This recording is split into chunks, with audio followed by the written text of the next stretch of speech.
Olá, pessoal. Ela não reage? Então, vamos para agora nosso bate-papo. Eu tenho algumas perguntas para descascar vocês, tá? Para deixar o pessoal tenso. Enquanto eu vou esperando aqui chegar a pergunta do pessoal, não deixem de aproveitar lá o QR Code, tá? Para mandar as perguntas de vocês, tá? Porque essa aqui foi disparada a melhor sessão de hoje, tá? Eu achei também. Achou também? Achei. Vocês também De ontem acharam, e de né? hoje. Eu achei lindo. Achou, De ontem e de hoje. Não, e fechamos com chave de ouro, né? Com o negócio na prática. Não, Muito sensacional, boa, muito sensacional. boa, muito boa. Matamos a pau, né? Muito bom, muito bom. Mas eu queria conversar, assim, já que a gente está no ambiente, né, de educação, na universidade, a gente trabalha muito, né, com a formação dos nossos alunos e com a criação, né, com o treinamento das competências, né. Então eu queria que cada um falasse, assim, rapidamente, o que vocês acham que as competências mais importantes hoje que uma pessoa que está se formando, né, atualmente precisa buscar para trabalhar com essas tecnologias, com esses conceitos de metaverso, de comunicação e de visualização espacial, né. O que vocês acham? Bom, posso começar então. Ó, começou. Vai lá. Começou, vai lá. Eu acredito que dentro desse ecossistema várias profissões estão surgindo. E assim, eu como arquiteto, né, de mundos virtuais, eu uso muito software 3D. Então eu acho que tem essa demanda, talvez seja uma das maiores demandas desse ecossistema. Mas tem, por exemplo, também, eu sempre cito esse caso de dançarinos. Então a gente está usando agora, né, estão sendo contratados dançarinos profissionais usando motion capture, que é aquela vestimenta especial para trazer movimentos físicos para o 3D, e você pegar isso e, por exemplo, transformar no NFT. E eu conseguir ter isso como uma dança dentro de algum mundo virtual. Quem aqui jogou Fortnite deve entender um pouco mais esse conceito, mas é um exemplo que eu vejo na prática, por exemplo, eu contratar um dançarino, ele fazer uma dança, eu transformar isso no NFT e eu distribuir para os meus colecionadores, e só os meus colecionadores vão poder fazer aquela dança dentro de um mundo virtual. Então é uma forma de você se conectar com as outras pessoas, né? E não só dança, mas também os apertos de mão, né? Os handshakes. Então, eu vejo isso indo tanto de arquitetos, software 3D, para dançarinos, para a galera que é galerista, compra e vende terrenos. Eu conheço uma pessoa que ele tem mais de 300 terrenos no mundo virtual e ele distribui um billboard, né, uma placa de anúncio, e ele vende esse anúncio, esse espaço em pixel para empresas. Então, assim, acho que é uma gama tão grande que é difícil definir quais skills, né, quais seriam necessários, mas tantas profissões surgindo nesse universo. Acho que eu vejo dessa forma. Acho muito legal. Vou até anotar aqui para pedir para o meu departamento botar aulas de dança. Acho que vai ser importante. Eu vou pegar, vou pegar o gancho dele e aproveitar, porque assim, tem um projeto que foi um projeto que me fez começar a trabalhar com o Metaverso, o X-Reality, que foi o projeto da Polícia de Santa Catarina, que é um projeto para a gente treinar policiais. Esse projeto, o que ele visa? Ele visa tirar o preconceito do policial. Então, eles, em vez de atirarem em alvos de papel, o policial de Santa Catarina ele atira em pessoas em situações, né? E aí você falou um negócio muito legal, porque assim, essas pessoas, como elas são reais e elas têm uma gama enorme de características, elas são artistas que foram gravadas de forma real. Então entra aí nessa aplicação. Tem um pessoal, obviamente, de 3D, né, de game. Tem o pessoal de back-end, que captura todos os dados que o policial está fazendo e tudo mais, para ele depois ser reciclado. E tem os artistas.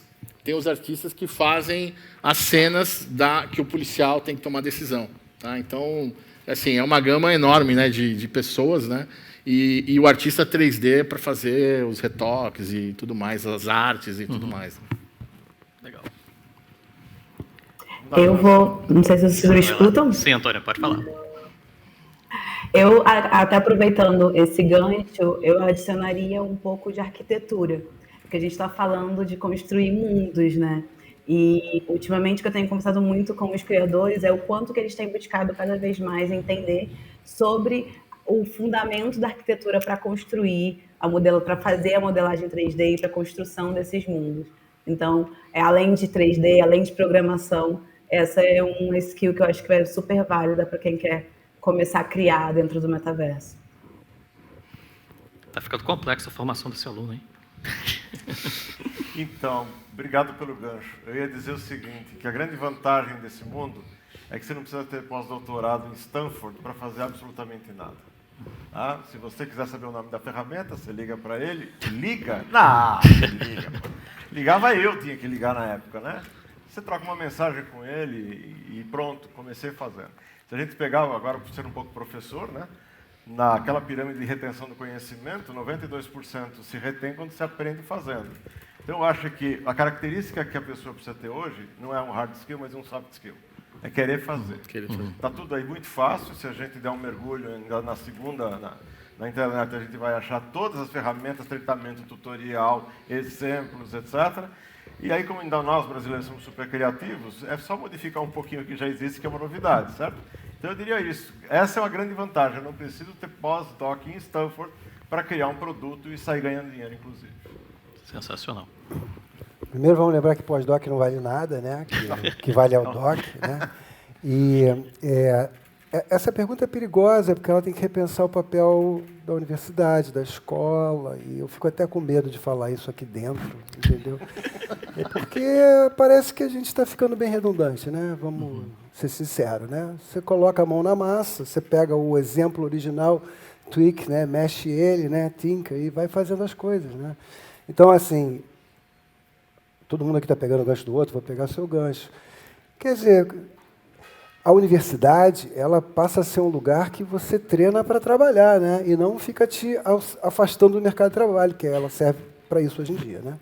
Então, assim, a gente tem que se aproximar do trabalho. E o trabalho é fácil saber o que é e o que não é. Então, é um bom momento para a universidade ver se continua existindo, né? Porque... Ponto. Maravilha. Deixa eu aproveitar que chegou aqui já perguntas. Essa aqui é para Jean Iotes. Hoje debateram muito sobre métodos acessíveis de se utilizar o metaverso e arte com NFT. Como a Meta e a Microsoft podem auxiliar e deixar ainda mais democrático essas ferramentas para pessoas de diversas realidades diferentes? Bom, é uma pergunta que abrange vários assuntos, né?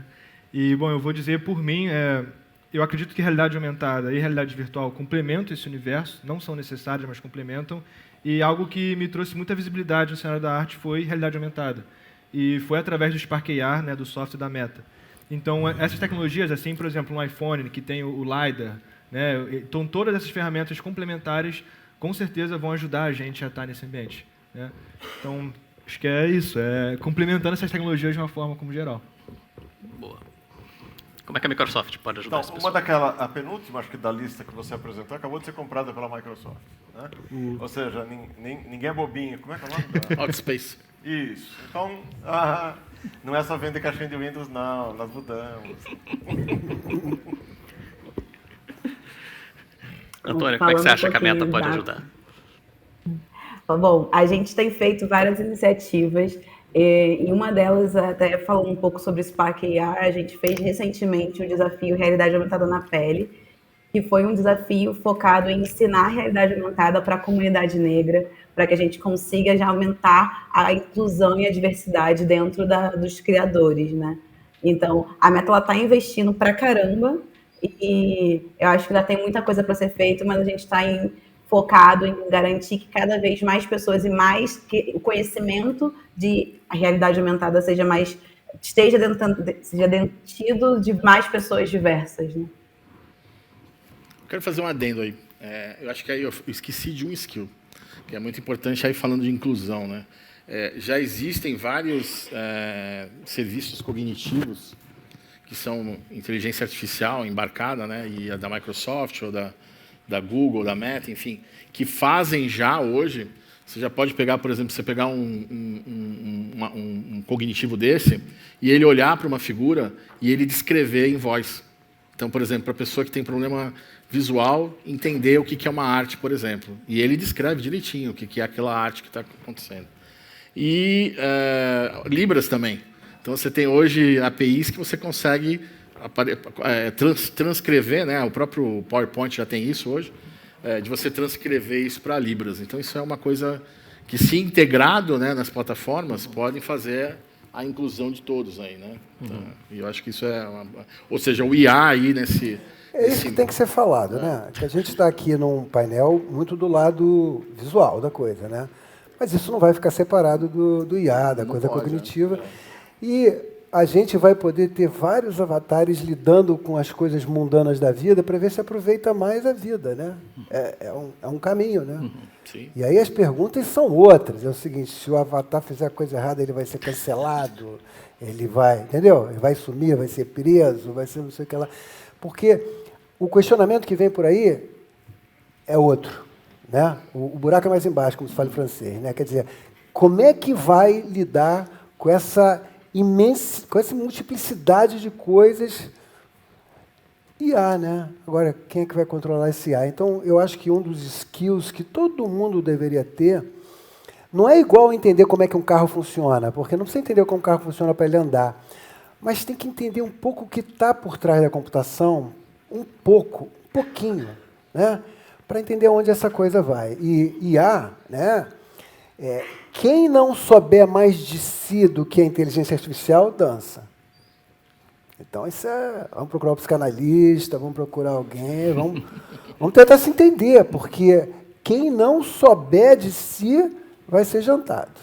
Né? Professor, sensacional. Fiz uma brincadeira, a primeira palestra que eu fiz aqui sobre Data Analytics. Né? Dizendo qual é o profissional do futuro? Nós precisamos de um cientista de dados. Tem mais ou menos 400 pessoas na plateia. Eu falei, vamos fazer uma brincadeira? Por favor, abra os seus celulares. Quiser fazer, fazer agora, tá?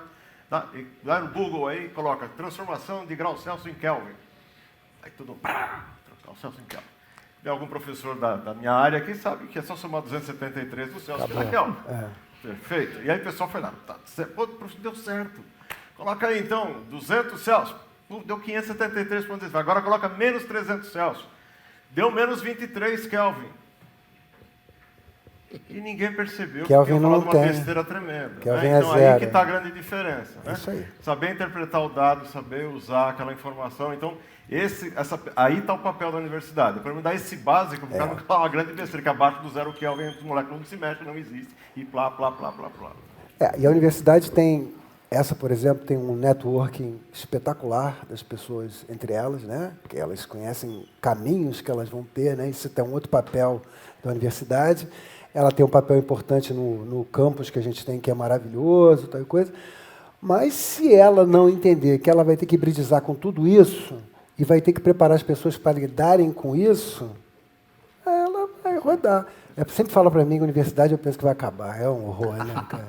Não, ela vai se transformar, né? Mas tem muita coisa que se transforma em pó. É um outro tipo de transformação. Também, é verdade. Agora sublima. Metaverso sublima. Não, mas eu acho que a discussão de inteligência artificial tem que estar sempre junto com isso. Né? Porque quando eu era mais novinho, apareceu aqueles computadores que jogavam xadrez. Eu jogava xadrez. Jogar xadrez não é o xadrez, é o cara que está na tua frente. Esse que é o jogo de xadrez. Aí quando você joga contra o computador, não sei o que lá. Agora, ter um computador para me auxiliar a eu jogar xadrez contra você, eu quero. Então, é aí que é a extensão humana, é a potencialização humana. Quer dizer, para onde isso vai? Não sei. É música isso, né? Mas a gente tem que trabalhar para ir nessa direção, para ficar sob o nosso controle, não é isso? Para a gente exercer preencher formulário CNPq, não preencho mais. Mas, assim, eu vou ter um avatar para isso. E, na dúvida, ele vai me consultar. Na dúvida, você me consulta, hein, cara? Me consulta e volta lá fazer as coisas. Aí, não vou ter mais problema de prestação de conta, entendeu? Tirar esse monte de coisa, esse arrasto da vida. Chata. Então, vamos tentar... Não estou dizendo que... Moça da meta...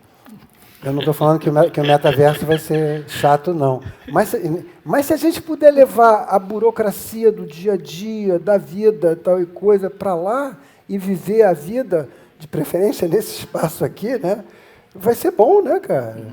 Então, vamos preparar nossos alunos para isso, para fazer esses metaversos. Né? Falando muito, mediador, você tem que... Não, vamos lá. Na verdade, eu estou com uma curiosidade agora, para o pessoal que já embarcou, que experimenta, e a gente agora tem empresas diferentes, e temos aqui um artista. Eu queria entender um pouquinho, porque a gente vê, né? Você falou que uma grande vantagem é não ter o teclado, né? E realmente é maravilhoso. Né? E como é que busca a placa? Desculpa. Como é que busca a placa? Ele escaneia automaticamente. Não, peraí. Dá um cliquezinho, né? Não, eu quero a placa 4X789. Ué, como é que eu acho a placa? Tem um tecladinho. O teclado aí, gente! Teclado virtual.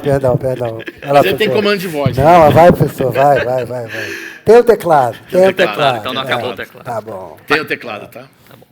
Mas eu estou curioso para saber, assim, a gente escuta das maravilhas da nova interface, que é muito legal a gente poder agir de uma forma mais natural, né, com gestos, com reconhecimento biométrico, etc.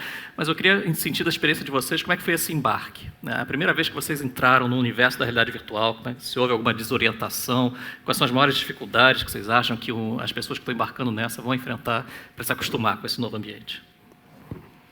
Eu posso começar que uma das razões de ser a realidade aumentada e não só simplesmente imersiva é que até hoje um grande problema não sei se vocês perceberam, está um pouco tonto aqui em cima, vocês perceberam ou não? Não cheguei. Eu estava tentando hipnotizar a plateia, né? Mas é como a pessoa se sente quando sai da realidade, o pessoal de treinamento, né?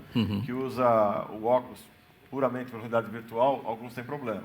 Então, a jogada ali de fazer, a possibilidade de você estar vendo, estar interagindo, e usar um holograma praticamente na tua frente, isso aí foi uma grande sacada. Obviamente que daqui a pouco teremos centenas de produtos melhores ainda, interagindo melhor ainda. Essa foi a grande sacada. Então, a experiência, ela não é uma receita que one size fits all. Entendeu? Eu lembro que se eu contar a minha história, vocês vão dar risada, porque eu comecei com instrumentação pneumática. Quando chegaram os sistemas digitais de controle de segurança, eu entrei nessa gama, porque ou eu entrava ou não sobrevivia. E aí as telas, né, eram telas verdes, iniciais, vocês lembram muito bem, depois apareceram os primeiros IHMs, interfaces humano-máquina, não é homem-máquina não, coloridas.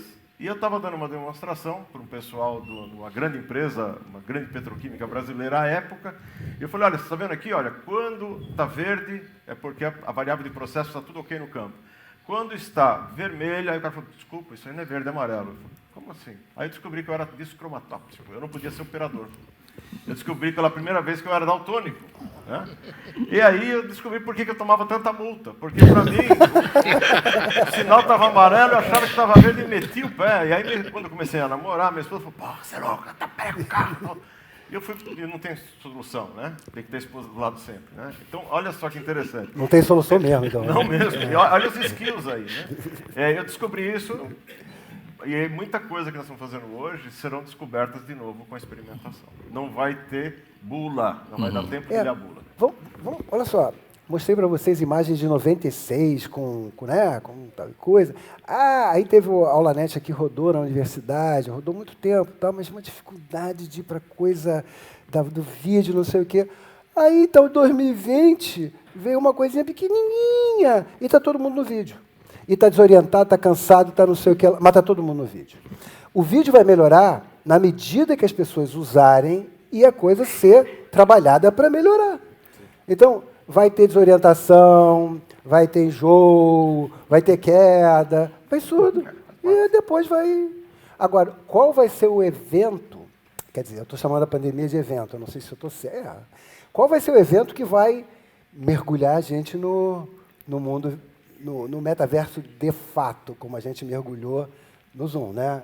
O Zoom é um nome Gillette, né? Então, a minha curiosidade é essa. É quando ela vem. Quando vocês mostraram os exemplos da indústria, parece que o dinheiro já está dizendo aonde vai ser, né? Se você trabalhar, tem que trabalhar, tem gente que tem que trabalhar. Se você trabalhar, você vai ter que lidar com isso. É isso aí. O evento vai ser trabalho. Não tem como evitar o trabalho com o metaverso. Não tem como.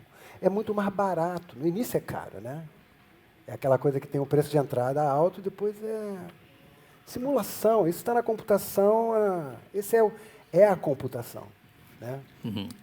Essa é a computação no limite. Né? É a simulação. Vou falar uma coisa que você... Acho que eu vou pegar o gancho teu, que é o seguinte... Porra, meu gancho não é tão leve. A indústria, com a Covid, infelizmente foi horrível, trágico, trouxe um monte de mortes, mas a indústria aprendeu uma coisa, e todas elas, tá? Que o remoto é mais barato. Claro. Então, assim, cara, indústrias que a gente nunca achou, né? Que uma mineradora gigante, não vou falar qual é o nome. Não pode. Quer seus funcionários em casa. E os caras não vão voltar, eles vão continuar em casa. E eu acho isso muito bom, porque a gente pensa assim, claro, né, a gente tem que pensar no que é o ótimo. Né? Se o cara tem que estar, obviamente, na planta, vai estar na planta. Mas se ele está fora da planta, ele não tem risco de se acidentar. E ele conversa com o cara que está na planta. Ele não gasta combustível para chegar até o seu trabalho, ele não se acidenta nesse meio de caminho. né? Ele economiza CO2. Então, assim, tem uma série de vantagens. Claro que vão ter profissionais que têm que ir para a planta, mas esses são aqueles que têm que ir para a planta, né? Então, eu acho que isso aí foi uma... Eu acho que o pontapé do metaverso... Também é a Covid. Foi a Covid. Eu acho que a Covid, sem dúvida, é um pontapé. Eu acho que na história, lá para frente, não vou estar aí para ver, mas assim, os livros vão estar falando que a Covid não foi tão... Assim, é um horror, tudo que morreu, tragédia, não estou falando isso. Mas, assim, comparado com, percentualmente, população em outras tragédias, né, o que ela mais fez foi mudar o destino da humanidade, né? Porque está mudando muito a maneira de funcionar, né? Era impressionante. Para você que é nativo, é mais ou menos óbvio, né? Para a gente nem tanto, né? Não ter o contato humano é uma coisa... Eu não vim a essa universidade há 2 anos, então, uau, é a adrenalina lá que tu botou no cara já está aqui. É diferente, né? A minha visão sobre isso eu acredito que as tecnologias, elas entram no nosso dia a dia sem a gente perceber. E, para mim, o caso mais fácil de falar isso é a realidade aumentada. Então, basicamente, todo mundo aqui tem redes sociais e a galera, assim, né, usa filtros. E a gente está usando filtro e você nem fala, acabei de usar a realidade aumentada. Você fala filtro.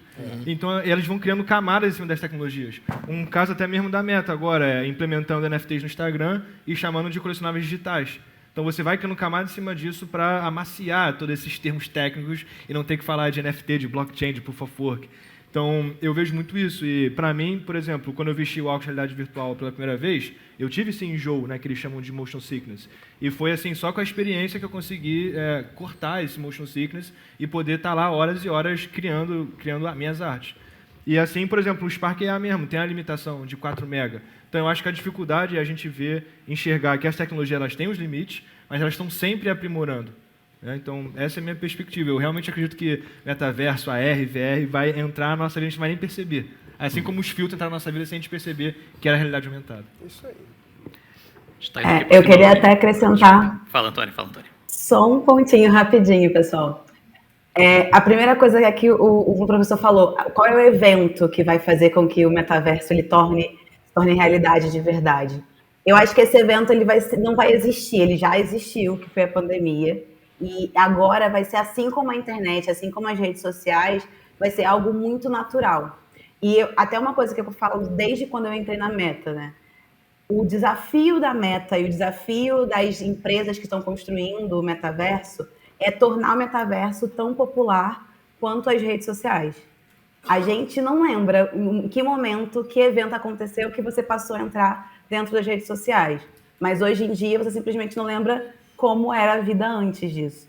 Então, assim como foi com as redes sociais, assim eu acredito que vai ser com o metaverso.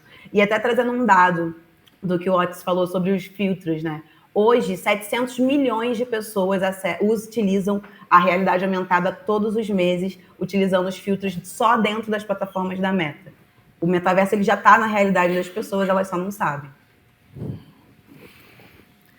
Estava conversando uma vez com um professor, né, que aí olhando para trás, né, quando Pierre Levy escrevia sobre inteligência coletiva, né, que a tecnologia poderia nos ajudar a pensar em conjunto, né, que na verdade a gente não imaginou, né, essa nossa realidade, né, onde a gente começa a ver também o uso negativo dessas redes, as fake news, essas trocas constantes de mensagens também, né.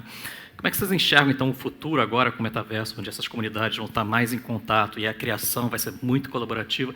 Quais seriam os passos que a gente tem que prestar muita atenção para tomar para evitar, né, que essas tendências negativas progridam, que a gente possa ter um metaverso realmente colaborativo, construído em conjunto e assim, com uma visão bastante positiva? Como é que a gente constrói isso?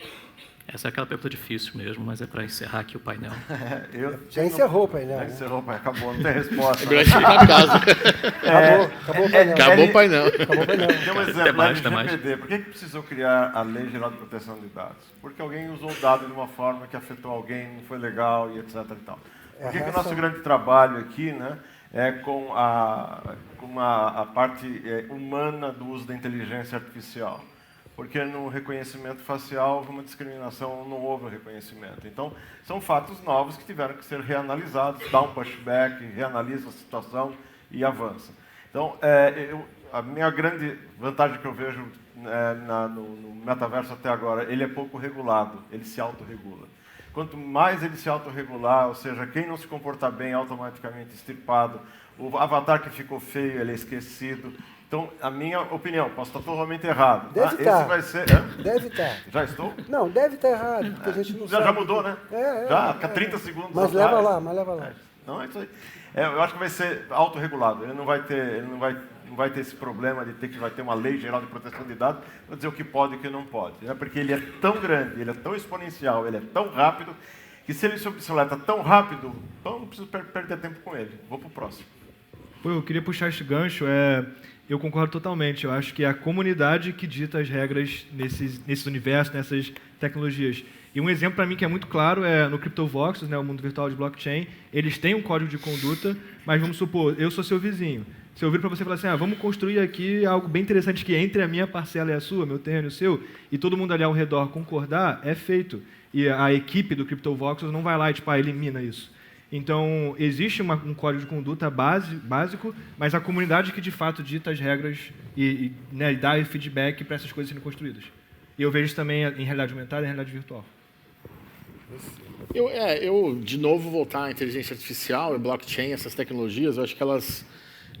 eu concordo também, que eu acho que o legal é que as comunidades façam o papel de colocar suas regras, né? Porque o que é ruim para mim pode não ser ruim para o outro, e na minha comunidade pode ser legal aquilo, enfim, e essas coisas vão acontecer, mas me preocupa muito as crianças, né? Ou até mesmo os hackers, né? Que vão entrar ali, vão se fingir de alguma coisa, né? Mas aí eu acredito que a inteligência artificial ela vai ajudar a achar essas pessoas que, obviamente, vão se infiltrar, né? Eu tenho, por exemplo, um fato, minha mãe caiu no golpe do WhatsApp tem 2 semanas atrás, né? Usando inteligência social. Morreu quanto? Uns 5, 6 mil reais. E o pior é que eu fui burro, né? Porque o cara pediu e ela deu. Se fosse eu pedindo, duvido que ela desse. E aí eu perdi essa oportunidade, isso que eu fiquei bravo com o cara. Mas tomem cuidado, tá? Tomem cuidado, principalmente com o pessoal mais velho, né? Eu estava numa reunião, ela recebeu um telefonema não, um negócio no WhatsApp com a minha foto, né? Uhum. E, olha, eu troquei de telefone, tal, e preciso de um dinheiro aqui, e ela deu. Dá o telefone da tua mãe. Eu vou passar.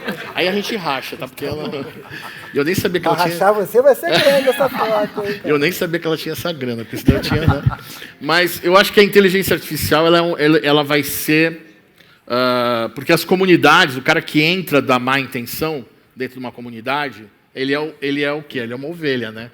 Então ele vai se fingir de bonzinho ali dentro para poder enganar aquela galera. Né? Quando Deus fez Adão, no finalzinho ele colocou a maldade. Colocou. Então eu não acho que vai ter uma ou outra. Vão ser vários. Posso pegar o teu gancho? Pode. Uau. Bati a bola já. Valeu. Então, eu não tenho a menor ideia no que vai dar. Tá? Eu costumo seguir um pensador canadense, Marshall McLuhan, não tem nenhuma novidade desse. Esse cara, em 64, escreveu, ele tinha, acho que 50 anos de idade, uma coisa assim, ele não existia, passou a existir. Understanding Media, né? Entendendo os meios de comunicação. Ele faz um monte de classificação, é difícil acompanhar ele e tal e coisa, mas ele fala, e novamente sem querer provar cientificamente, que o meio tem um efeito psicológico na gente, que está fora do controle do córtex, sei lá, vai lá no jacaré, vai longe na gente. E eu fico muito impressionado. Esse negócio é mind-boggling, quebra paradigma. Eu acho que a Antônia está certa. O evento foi a pandemia, mas não foi igual entrar no vídeo ainda. O vídeo está meio que resolvido, tem que ser melhorado. A gente não se via. Eu, hoje em dia, eu faço psicanálise pelo Zoom, para você ter uma ideia. Eu comecei a tirar a minha imagem, porque eu falei, porra, tu foi um psicanalista, estou olhando para a minha cara, caceta, o que eu estou fazendo? Entendeu? Então, assim, você vai melhorando isso agora. A gente ainda não está dentro do metaverso. Você está quase todo dia, vocês estão mais... Mas a maioria aqui não está. Eu não tenho muita ideia do efeito psicológico disso, não. E que bicho vai dar? Não sei. Acho que as comunidades têm que tentar se regular sim, mas é um tufão que vem aí. A gente não sabe como é que vai ficar, não? Eu acho que os efeitos vão ser mais positivos do que negativos. Que beleza, a juventude De falando. coração mesmo. Em questão de educação, de profissões, e tipo assim, eu vejo isso muito como celular. O celular trouxe algumas questões negativas, trouxe, mas eu hoje posso ligar para minha irmã que está em outro país usando a tecnologia. Então eu vejo muito nesse sentido. E a comunidade digitando o que a gente tende a ser bom e positivo é um feedback muito maneiro. Então, Claro, só que você não consegue mais se livrar do celular. e tem esse ponto também. Só, Não, né? Mas, por exemplo, o Só esse celular, ponto. a gente poder estar conversando com ela, né? Só E a esse galera ponto. tá lá vendo no Spatial. Só esse ponto. Não, Nesse e o- momento você deve estar desesperado para mexer no seu Não, e o- celular para... Não, e outra Olha o que tá coisa. tocando aqui. E sobre o celular, olha que legal. O cara de Bangu, Pode crer. o cara de Bangu tem como trabalhar. Olha só. Viu? O cara não tá lá só Não, lá. em qualquer Bangu, 1, 2, 3... Pô, escala isso pro metaverso, o cara de Bangu solto, livre, Solto, correndo livre. pelas pradarias, né? Vai ser lindo, vai ser lindo. Tá preso lá, mas solto o Mas avatar. ele tá ligando lá, exatamente. Então, olha lá. O cara que está preso tem direito a ter avatar solto? Boa Só discussão. no STF. Ano que vem, né? Deixa pra próxima. Deixa pra próxima. Vou dar pro STF essa. Já não conheço o mundo virtual que tem sistema de Não é bom cadeia. ter professor na mesa. Deixa eu puxar aqui a Antônia para as considerações dela também. Não, pessoal, eu tô aqui rindo das alucinações aí de vocês. Eu concordo com o professor, assim. Assim, a gente, quando inventou o carro, você não tinha o cinto de segurança. Você teve que ir vivendo para que fosse necessário ter regras de proteção. Acho que o metaverso vai ser muito similar. Eu acredito, assim como o Otis, que a própria comunidade ela vai se regular, mas eu, Antônia, não desacredito de que vão ter que existir algumas regrinhas aí. Mas isso só o futuro vai nos dizer. Maravilha, pessoal. A gente aqui já passou bastante do tempo. Quero agradecer a presença de todos. Tá?